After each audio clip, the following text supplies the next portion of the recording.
Now it's time for us to tackle the big question of the night.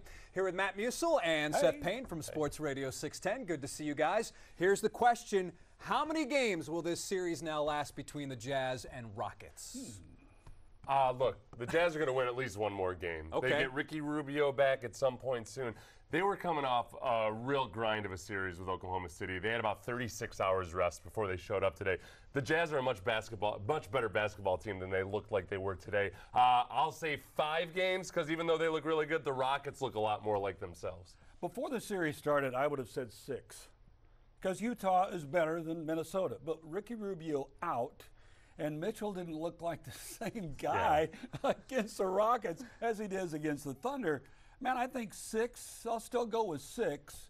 I think it might be 5, though. And if they keep playing like that, it's going to be 4. And Mitchell had that scary tumble, too, if there are any after effects from that. I just thought they would have some momentum coming into this thing. Yeah. With the Rockets having a few extra days off, I thought the Jazz would have some momentum. I didn't see any momentum whatsoever. It had to be the legs, though, right? Yeah. I mean, after that long series and, of course, that Game 7 that they played, I would think that the legs certainly were not there for the Jazz in this game, this first game today. The stress of Russell Westbrook going after their fans, that's stressful. You get a protective feeling about it. Melo is no stress, though, because Melo just stands there. Longtime Rockets fans know those fans in Utah are horrible to deal with. Yeah. So the guys better be prepared for a lot of sniping at them when they go And there's some altitude out there, too.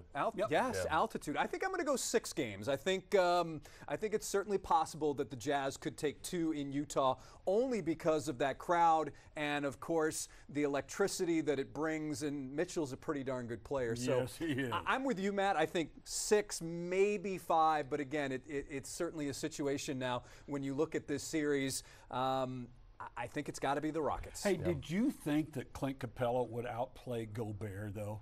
I mean, really, Gobert's an accomplished player. Clint just ate his lunch in game 1. Capella's gone from being a guy that I thought of as an X factor a few months ago to where now he's a staple. He's a staple of that team. I expect him to play the way he's been playing now. He's a full-grown man. I would agree with you. I think that Capella has really been a player that we have seen him grow. We've seen him transform into a player that the Rockets need night in and night out to get W's. And Nene has shown some energy off the bench. They have done a great job of holding him back during the season, and he's come to play here in this postseason. I think he's been a great backup to Clint Capella. All right, guys.